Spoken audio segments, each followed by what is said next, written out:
Good morning, guys. Welcome back to the channel. It is like 6:45 in the morning and I'm getting up early so I can get Daisy back to the vet. It has been a month since she's been on her meds and she's still having a problem in her nose. So we're going to try to get her back in there this morning and get her checked out. It's usually very busy, so that's why I'm trying to get there first thing this morning. But before we do that, we're coming out here. It's the first morning that the ducks have been outside the whole night. So turn this camera around. Looky there, guys. They made it. It is pretty chilly, but you can see they are all in front of the little doghouse underneath the heat lamp. So far so good. They made it, Skeet. All right, so priorities now. We got to get Daisy loaded up in the truck, and I'm gonna try to do it this time to where she does not freak out and try to fight me or anything, because every time I've tried to load her up in the truck to take her to the vet, her nose has just started gushing blood, and we do not want that to happen. So I'm gonna get the truck fired up, pull around over there. I got some treats in my pocket, and see if we can't get her over there.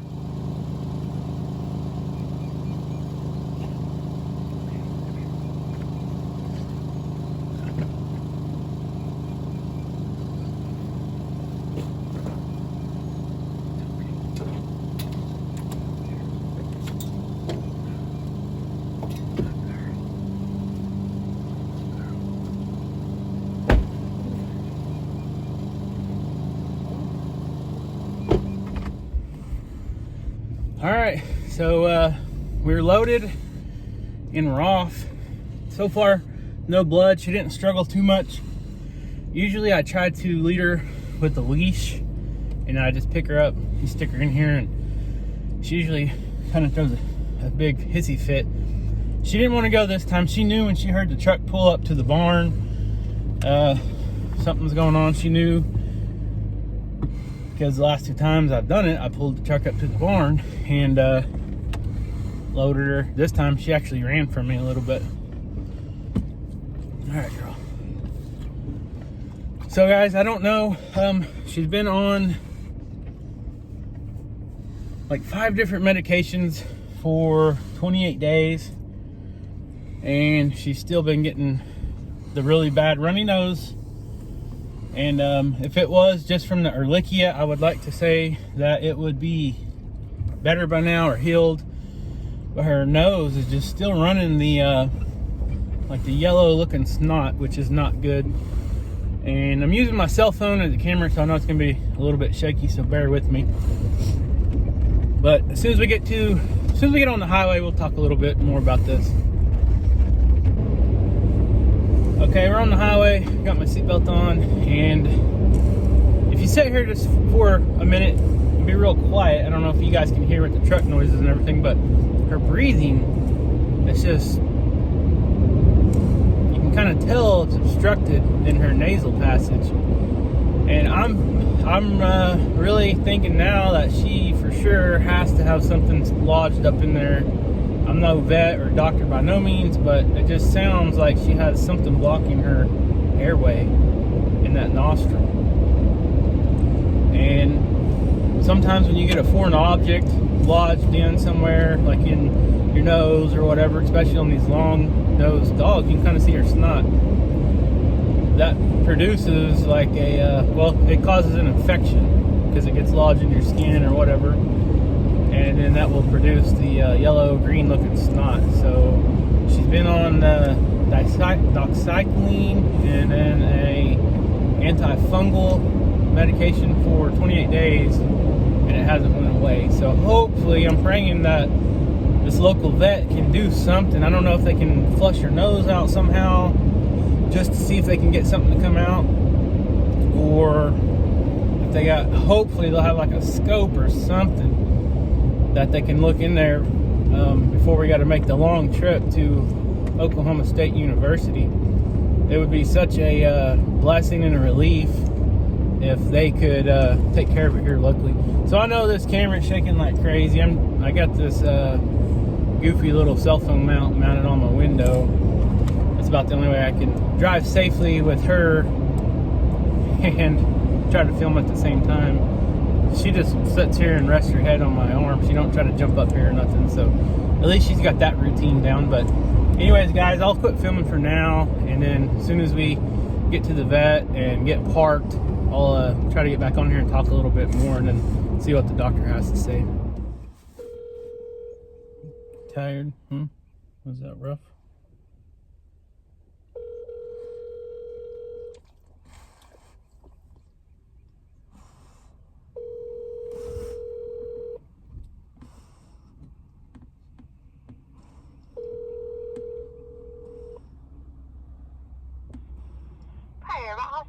Yes, ma'am. My name is Kevin Pritchett, and I'm out here in the parking lot. I got Daisy, bringing her for a month follow-up from the last time I was here.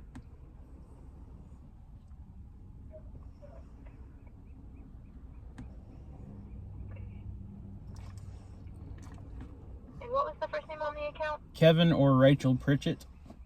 Okay. There we are. Set up the same. Yes, ma'am. Alrighty. And what vehicle are you in? I'm in a black Toyota truck. What? Alrighty. I will send someone out there as soon as I can, okay? Thank you, ma'am. You're welcome. All right. You all checked in, girl. You all checked in, girl. Look what I got. You want one of these? You want a pepperoni? No? She just grunted at me. Alright, guys, so we are here. We made it. No problems. She just laid her little head on my shoulder and grunted a few times because she does not like coming here, but we got to get her better. She's a working dog. She's vital to our farm and to our goat herd, and we got to have her. So we got to get to the bottom of it, and I'm sure we'll end up making a trip to Oklahoma, or Stillwater, to Oklahoma State University, but we still have to bring her here today anyway, to get a referral from the doctor here. You can't just take them straight to the university doctor or lab or whatever it's called there. They have to be, the animals have to be referred out from another veterinary service. So there's 3 cars here already. I'm guessing that they are waiting to get their pet seen. I don't see anybody in some of them though, so I don't know. Last time we were here over 2 hours. We came about 10 or 11 in the morning, and there was already several people here, and it's all curbside, so they come out and get your pet. You get here, you call in just like I did, and they come out and get your pet and take it in there and do their checkup and all that, and then they come back out and say, well, this is what we think's wrong, here's what medications we're gonna try on your dog or cat or whatever. And then if you're okay with it, you say yeah, and then they go in, and if they gotta give them shots or anything, they do that, and then they bring them back out, and then you pay. So you never have to go in, so that's pretty nice. So anyways, guys, I'm gonna get off here and just pet her for a little bit, and as soon as we know something, we'll be back. Well, we were here like 10 minutes, and they've already came and got Daisy, so I'm gonna enjoy some breakfast real quick. Little protein shake, 1 gram of sugar. Not bad. It's pretty much just like a meal replacement. So 2 things I've learned from this little trip, actually every trip. I need to invest in 2 things. 1, a lint roller. I guess because the springtime's coming on, all the cool weather's finally moving on to warmer weather. She is shedding so bad. And 2, seat covers. My back seat is just dirty, and there's hair on everything. Last time I had an old blanket, and I actually threw that over the back seat, and that worked really well. I was able to bring her, and she didn't get anything on the seats. And whenever we got back home, I just threw the blanket in the clothes washer, good as new. So guys, I'm really hoping that they can figure out what's wrong with her here. That'd be just the huge blessing for us. Like I said, if they do refer her to Oklahoma State University, we gotta take her out there. That's about 3.5 hours from where we live. But the bad thing is you actually have to leave them for a couple days. I guess they check them in and board them and all that. You don't just take them to like an appointment and then bring them back home. So then I'll have to take off work 2 days because I'll have to take her out there and then we'll have to actually bring them back. But let's not talk about that. Let's just pray and focus that maybe they could figure something out here today and be like, oh, it's just a blade of grass in there and we were able to get it with some tweezers or something. So we'll talk about that after we find out what the doctor says. So thank you guys for watching. If you're still watching this video, thank you so much. If you're not subscribed to the channel, please hit that subscribe button and you can follow our journey. We have several videos even before this on the whole process and the whole adventure of this problem with Daisy's breathing and the Ehrlichia from the tick bite, and now to this, and then the future video. Hopefully the next video will be a video I can put out that says she is no longer sick and we are no longer having the problem. So we'll wait and see what the doctor says, and then I'll update you guys. Hey there. Good. So take a look at Daisy. Yes. Her nasal discharge, or the bleeding, stopped after the first couple days.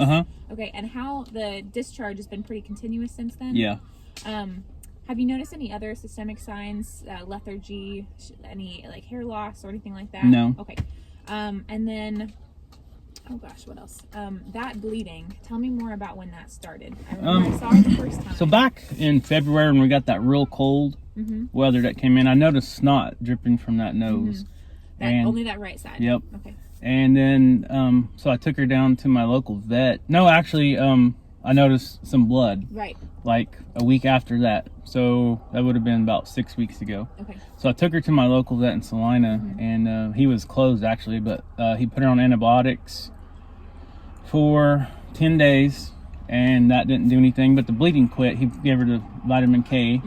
Bleeding quit, and she never bled again until I went to load her up a month ago. When I went to load, she struggled, and that's when she started bleeding again. Okay. But she hasn't bled since. Okay, that's good.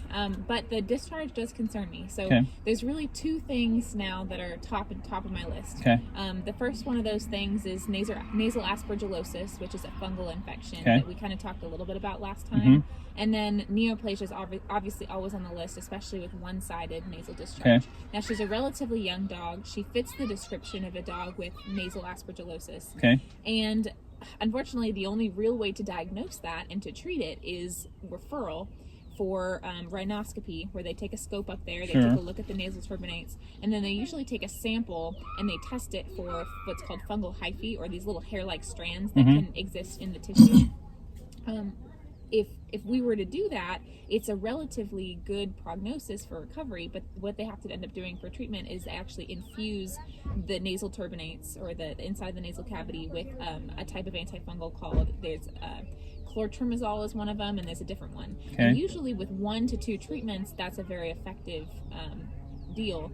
But diagnosis usually involves a CT scan to take a look at the nasal turbinates and see whether we've got any losses in that, and also make sure that we're not dealing with a type of cancer instead, because obviously going through the process of infusing all of that medication, which potentially could be expensive, isn't going to be effective if it's a type of cancer. So my recommendation today, I mean, we can keep her on antifungals, but I don't see that they're doing anything for the nasal discharge. My recommendation would be to refer her for a rhinoscopy, and then potentially a CT scan. Is that in Stillwater? Or? Well, you can go to Stillwater. That's where I went to school. They have excellent, clinicians. What's there. The closest? The closest would be in Tulsa. Jenks. That's Oklahoma Veterinary Specialist. They have a CT scan there. So I'm gonna write up some information for you on that. As far as the medications go now, is she finished with everything I sent her home with? Okay. And otherwise, eating well, acting well at home? Okay. So what I'm probably going to do is I'm going to give them a call and try to set you up an appointment that you guys can go to if you want to. As far as cost, I know a CT scan is expensive. It's probably somewhere in the realm of, because they have to do anesthesia for it as well, probably in the realm of $1,200 to $1,500. But if that is, if this is nasal aspergillosis, it is a treatable condition. And if it's not, if it is more of a neoplasia type issue, then it's something, then you would at least know. Okay. About it. If she does test positive for that and they have to do that medicine that you were talking about, can you guys do that here if she has to have a second? I've never infused it, but I would say it depends on their procedure. If they can sell the medication to us or we can order it somewhere, I'm sure that we could do the infusions here. What is an infusion exactly? So basically, while she's under anesthesia or while she's sedated to some extent, they just... it ends up being a topical medication, and they kind of wash the sinus with it. Okay, got you. Because all that, it is a systemic. Systemically, our antifungals work really well usually, but for nasal aspergillosis, sometimes it doesn't penetrate as deep as it needs to into those nasal tissues, and then leaving any little bit behind allows it to come back again. Okay, got you. So, quick question. Yes. Did you rule out any kind of foreign object? That's another reason why I'd like her to have a CT, because I tried today to sedate, what's the word I'm looking for? Numb her nasal passage a little bit so I could get a better look in there. Sure. It's very difficult to do if they're not sedated, and it's very difficult to do without a scope. So nasal rhinoscopy, they'd be able to actually go in orally and then retroflex it back up so that they could see whether or not there's anything. So they will do that probably too. Yes. Okay. Yeah, let's go ahead and just try to schedule it if we can. Yeah, let me give them a call, and I don't know for sure that their internal medicine specialists are on this weekend. I don't know if they work on the weekends, but it's probably going to be a week or two before we could get you in. Okay. Yep. All right, I will be right back. Thank you. Okay, guys, we are back home. Daisy's ready to get out of the truck, and but first let's talk about this. So you heard what the vet said. I'm not going to try to repeat all those fancy scientific names and stuff. But we do have an appointment with the Oklahoma veterinary specialist. And the good news about that is in Tulsa, Oklahoma. We don't have to go to Oklahoma State University. So it's only a little over an hour from where we are. So in today's visit, it says we discussed 3 possible differentials. 1, nasal aspergillosis. 2, foreign body. 3, neoplasia. I'm not sure what that means. So what we're going to do at this appointment when we go is they are going to do a CT scan on her head, and that will tell them if she has some kind of fungal hairs up in her nose. I guess these dogs can get some kind of a fungal thing up in their nose, and it grows like hairs on it, and that could be causing all the discharge. The easiest thing that we could find would be a foreign object like a grass blade or a seed or something like that. And that is where they do a rhinoscopy, which they are going to do that too. They're going to be doing 2 procedures. They got to put her out for both of them, of course. She said it's going to be like $1,200 to $1,500 just for the CT scan. And then if they do the rhinoscopy, it's pretty expensive as well. And then the putting her to sleep, the sedation and all that. So anyways, hopefully everything goes good and she's back to normal. And I don't know, I'm just praying that they can just, maybe the vet will be like, oh, I seen this just the other day. We'll do a rhinoscopy on her, or rhino, whatever it's called, and just remove the foreign object and send her home. But the good news, another part of the good news is, since it's only in Tulsa, it's like another hospital. You take them in there, they do the exam and whatever they're going to do, and if it's not a big procedure, we get to bring her home. So then she comes back home and she gets to guard the animals. Now, if they find that it could be a tumor, it can still be cancer. That doctor did say it could be cancer, so we're not totally out of the water, I guess you could say. But we're gonna say that it's not, because one thing I didn't get on camera is, you see how her nose is always pink right there on the inside? That is lack of the pigment, which on dogs, on this breed of dog, it's normally black. On hers, you can see it's like pink and kind of irritated looking, like an infection or something. She said that's actually a very good sign for the case that she's in, because when they get this fungal infection up in there with those little hairs and all that, a lot of times that causes this pigment to kind of, I don't know what you call it, but it causes loss of pigment. If it was a tumor or something like that, like cancer blocking that nasal passage, it still, I mean, I don't know. She didn't say that could cause the lack of pigment. I just assumed it was because of all the snot running, but who knows? So that is a good thing. Bad thing is it's going to be expensive, but like I said, guys, she is worth her weight in gold. You can't just go out and replace these dogs. She's vital to our farm and our goat operation, and I think she's ready to get out. So let's get her out of here, I think. Hey, baby. Hi, sugar. She's ready to get out. I don't know where your goats are. You have to go find them, girl. Here, look. You want your treats? Come here. Here, hey, look. Here, come here and get your treats. You're a big girl, so. She said, I'll eat them in a minute. You can go find your goats. All right. I'm just glad we're home, right, girl?